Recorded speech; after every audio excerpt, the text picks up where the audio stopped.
Hey there guys, my name's Heath. This is like the first video I've ever done, but I thought it was a decent subject matter to begin with. So this is my Torana in the background, and I've done a hidden wiper conversion on it, like wiper motor hidden, because they're normally pretty ugly. And I wanted to run through a bit of a mistake I made that I think I've seen a lot of other people make. Some people have kind of copied my system, and I think it's going to cause them issues if they have got their cars on the road yet. Mine's not on the road yet, but it's not too far off, and I'm kind of finding these little stuff up. So I'll run you through it.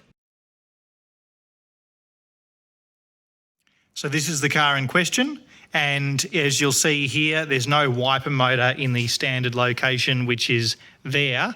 That's gone straight in the bin, and I've hidden it with a VZ Commodore wiper motor under here. That's the one that I chose. I got it cheaply from a wrecker. It probably doesn't matter what wiper motor you use particularly. This video is not so much about that, it's about the linkage system for it. Oh, if we are talking about wiper motors, there's probably one other thing worth mentioning, and that is that the Commodore one, and probably most cars, like modern cars, have a negative ground arrangement, or they switch on the positive side. So you need a different switch to feed power into it. The standard Torana is a switched switched earth, yeah, which is, it requires a different kind of switch, a bit of a wiring modification, not the end of the world. Anyway, the problem I want to talk about is the geometry. The most convenient thing when you go to do this job is to grab the wiper motor, the wiper pivot here, and move it to the left-hand side. So you take the right-hand one and put it on the left, and you take the left-hand one and put it on the right. The reason that people do that, and I'm guilty of it, I did exactly the same thing myself, is because this one here comes with a second pivot point on it, because the wiper motor there is normally driving from this side. I'll show you a diagram.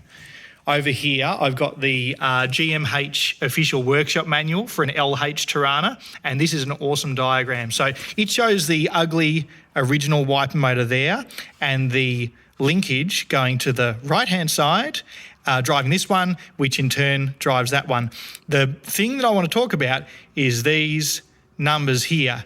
Looking at these, the left-hand wiper goes a shitload further, 101 degrees compared to 81 degrees of wipe range. That motion difference is massive. Once you get these two and you flick them around, you then have a velocity ratio issue. And that's what I did. And I've seen a lot of other people either copy my system or just do it because it's convenient. And they probably haven't got their cars on the road. And I think they're in for a bit of a surprise. So it's not too hard to do it differently. I'll show you what I did on mine. If you come over here, I have now come over here and cut.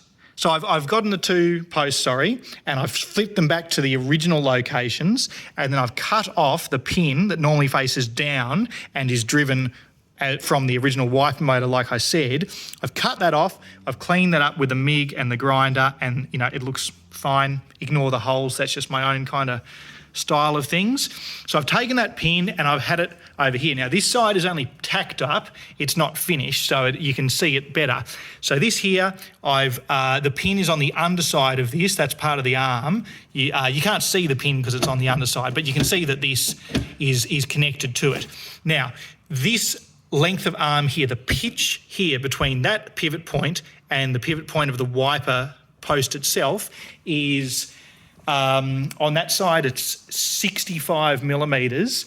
On this side here it's 75 millimetres. And that difference in length of lever is what gives you this big angle range difference, okay? So we fixed that by putting the posts back on the correct sides, and what I've done here is when I've welded this pin on here, I've actually got the pitch from there to the centre of that post to be 54 millimetres. Now, that might vary according to your particular arrangement, but I've got a 40 mil pitch on my crank on the Commodore wiper motor crank. So 40 millimetres pitch there. So that's 80 millimetres stroke 40 plus 40 as it goes around. 80 millimetres diameter of circle, therefore 80 millimetres of stroke, 80 millimetres of movement there, because that's pretty much a linear arrangement. So that now works way better. What was happening before is this wiper would come up and it would go off, it would try to go off the A-pillar, like far too far, and this one on the left-hand side of the car wouldn't come up and overlap. It would stop somewhere up there. So that's shit house. Like, you can't have a road-going car that has such ineffective wipers. That's a terrible outcome. So I'll show you what it does now. So the car's actually powered up. The car's not too far off complete now, which is cool. I've got a Cole Hersee. I can put it in the comments or whatever if somebody's interested. I've got a Cole Hersee infinitely variable intermittent switch.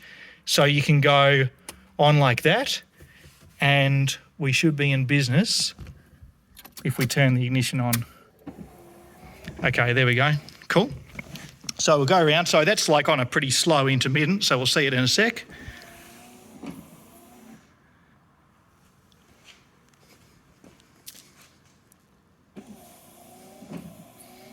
And that, to me, looks pretty much perfect. I might shorten the right-hand side arm a little bit because it's pretty close to the seal up the top, but that works beautifully. So I hope that everybody who's kind of copied my my earlier iteration of it and hasn't got their car on the road has the opportunity to rework it a bit and get a much better outcome by doing that. So cheers, guys. Good luck with your projects.